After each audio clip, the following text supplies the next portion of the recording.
Retornando com o programa Cidade Aberta no nosso canal 14, canal digital da NET aqui em Farroupilha, a nossa TV Cidade. O Cidade Aberta tem o apoio cultural da Ecofar, mantendo a cidade cada vez mais limpa, e também do Grupo Feltrin, mais pela cidade, muito mais por você. Não perca, nesse domingo, cobertura completa da TV Cidade, das eleições municipais aqui em Farroupilha, ao longo do dia, informações, boletins da nossa programação, e a partir do final do dia, a partir das 16h30, 16h45, programação ao vivo, direta, aqui nos estúdios, com convidados, analisando o comportamento dos eleitores, os primeiros números, a apuração das urnas em Farroupilha, junto ao Tribunal Regional Eleitoral, a formação da Câmara de Vereadores, o efeito político da eleição em Farroupilha, você vai ter aqui na nossa TV Cidade. E é sobre eleições que nós estamos falando hoje, com a presença nos estúdios do professor Fábio Beltrame. Ele é doutorando em Direito Público na linha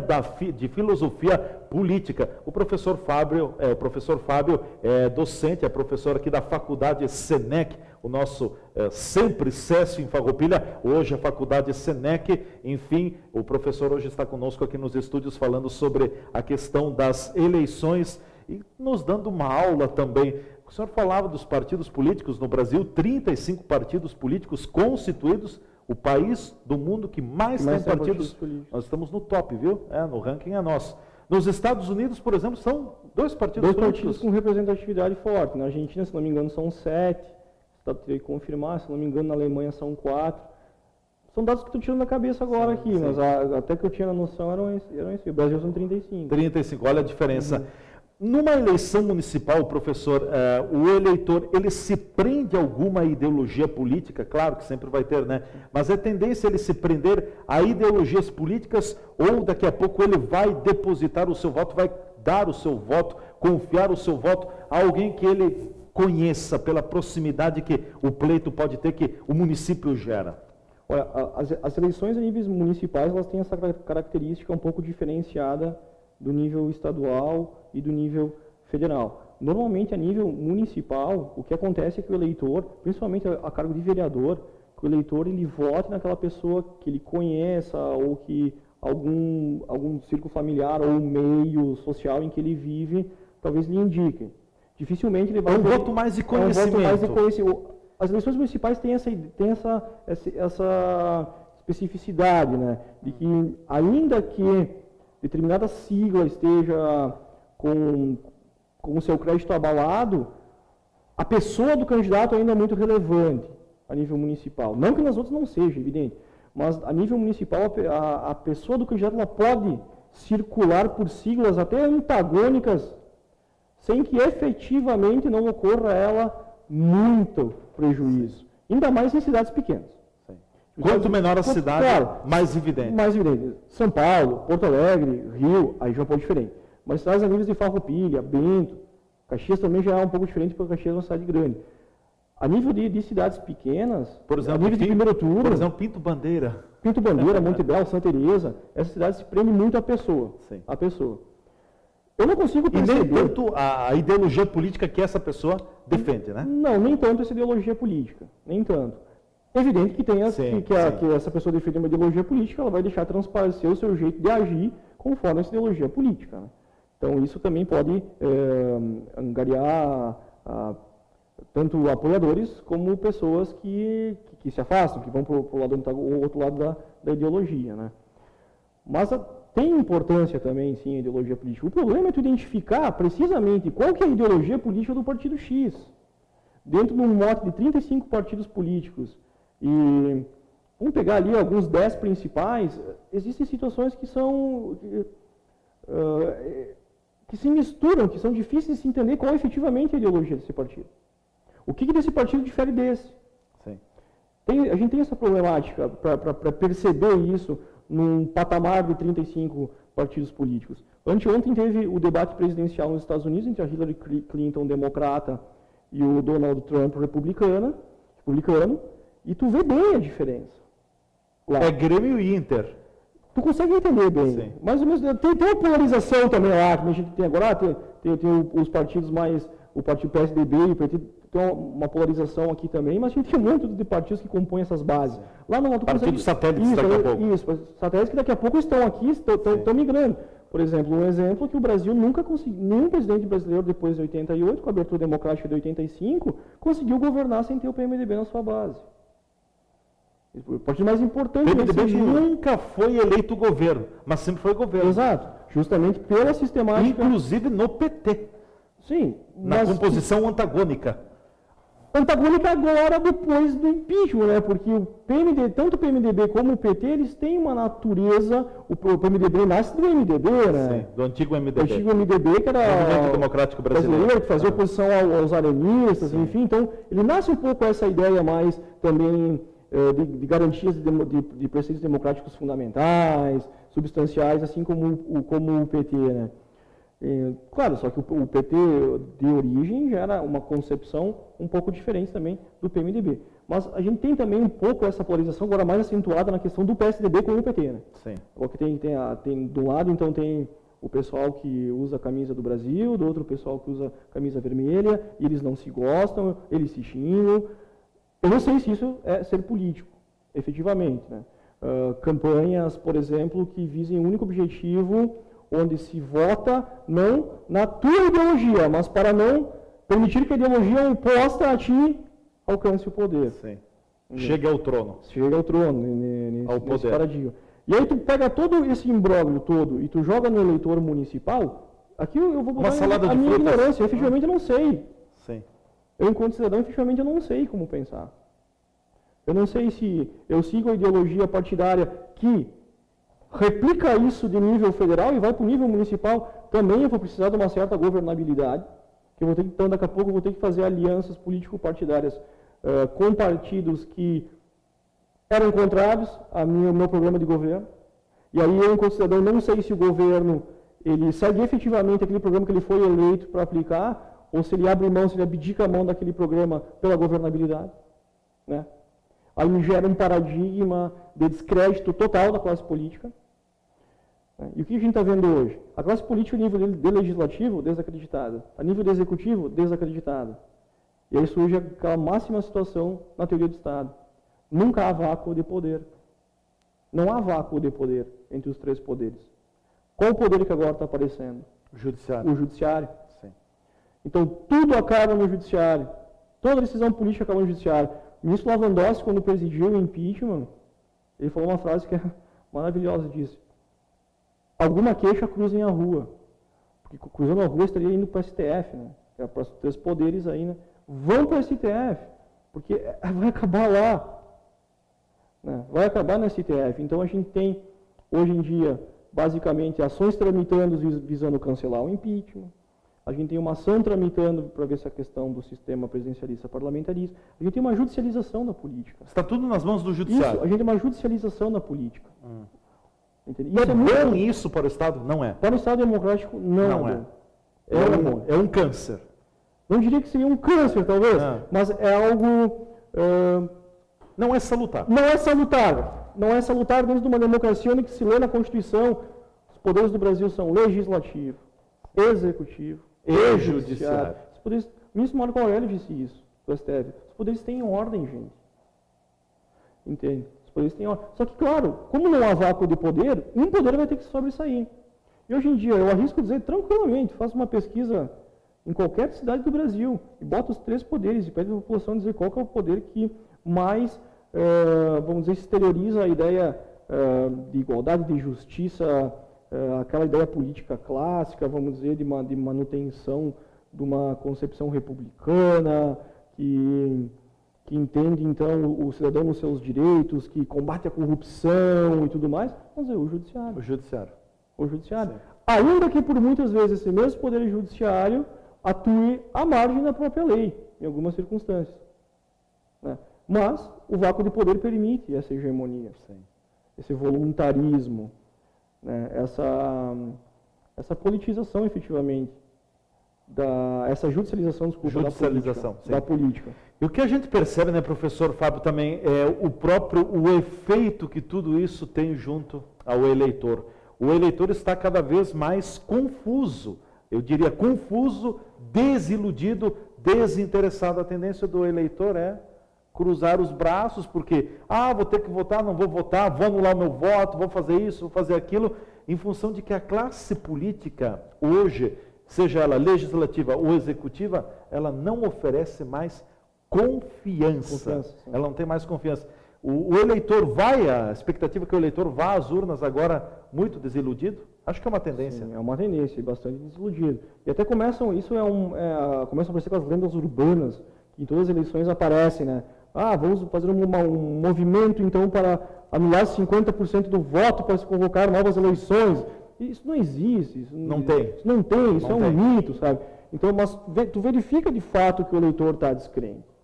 Está descrente e se organiza com essas, vamos dizer, essas lendas, esses mitos, para tentar frear, vamos dizer assim, olha, para mostrar, em última análise, não gostamos do que temos aí. Sim. Essa questão é muito engraçada, porque quando o Brasil tinha o voto no papel, na cédula, isso era interessante, até vinha essa ideia de, o eleitor, então, ele exerce a democracia quando ele vota. Porque tinha aquela ideia de que na cédula tu poderia escrever o que tu queria. Sim, vai lá e escreve. Isso, tu poderia, eu vou votar para, sei lá, para o elefante branco, alguma coisa, o camarada fazia isso, entende? Então ele protestava ali, hoje em dia a urna eletrônica já é mais difícil, não dá. Tem tais opções e fim de papo. Então elas são limitadas. Isso, também tem essa consideração que segue aquela ideia do exercício da democracia, que era muito interessante acontecer isso no Brasil. Né? Mas eu não consigo não ver o eleitor descrente. Sabe? Com a classe política. E isso é muito ruim para um regime democrático novo que é o Brasil. O Brasil está ainda nas fraldas da democracia. Ainda nas fraldas? Sim, o Brasil sequer saiu das fraldas. O Brasil não conseguiu entender, nem o Brasil nem o brasileiro, não conseguiu entender o que é um regime democrático ainda. O Brasil não conseguiu entender o que é um regime democrático. Sim. Esse é um problema. A gente é uma democracia jovem, começou a abertura em 85, Figueiredo, ok. Mas, já fazem aí quase 30 anos, né? E em 30 anos, 2 presidentes empichados. Né? Impeachment. 2 presidentes empichados. Empichados, exatamente. Uhum. E aí, de eleições diretas, né, porque o Sarney não foi uma eleição direta, foi indireta, tivemos Fernando Collor de Mello, depois assume Itamar Franco, Fernando Henrique Cardoso, sequência com Fernando Henrique Cardoso, 2 governos de Lula, e vem o primeiro governo de Dilma, segundo governo de Dilma, Collor e Dilma sofreram impeachment. Então, foram mutiladas em cima da democracia brasileira, né? Dentro desse paradigma, sim, mas levando em consideração que o procedimento de impeachment ali não é um procedimento constitucional. Legal, constitucional. Previsto, sim. Claro, sem entrar na questão de mérito, se foi ou não foi, ele está previsto lá na Constituição, observadas os princípios que a Constituição como poder constituído nos dá. Supostamente o STF então admitiu que foi observado, então estaria em texto tudo certo. Isso não dá para trabalhar o impeachment também só na esfera exclusivamente jurídica, nesse ponto de legalidade ou ilegalidade. Né? O problema do impeachment é que transparece, não só para o cidadão, mas transparece para o mundo inteiro. O Brasil não consegue se segurar politicamente. O Brasil não é um país confiável, democrático e politicamente. É isso que transparece. Isso é muito prejudicial. Em última análise, isso vai acabar reverberando na economia e a economia vai tocar no bolso desse cidadão que vai voltar aí dia 2. Sim. Entende? Essa é uma situação importante. O senhor defende que o voto no Brasil, hoje o voto é obrigatório dentro de uma faixa etária da população, do cidadão, enfim, dos 18 até os 70 anos, né? Isso. 70 anos de idade, o voto é obrigado, se você não votar, você tem que justificar, enfim, tem nesse sentido. Será que se o voto não fosse obrigatório, teríamos representatividade? Eu não sei se a nível de Brasil, o voto facultativo seria a melhor proposta. Por quê? A nível de Brasil, eu penso que o voto obrigatório ainda é a forma correta.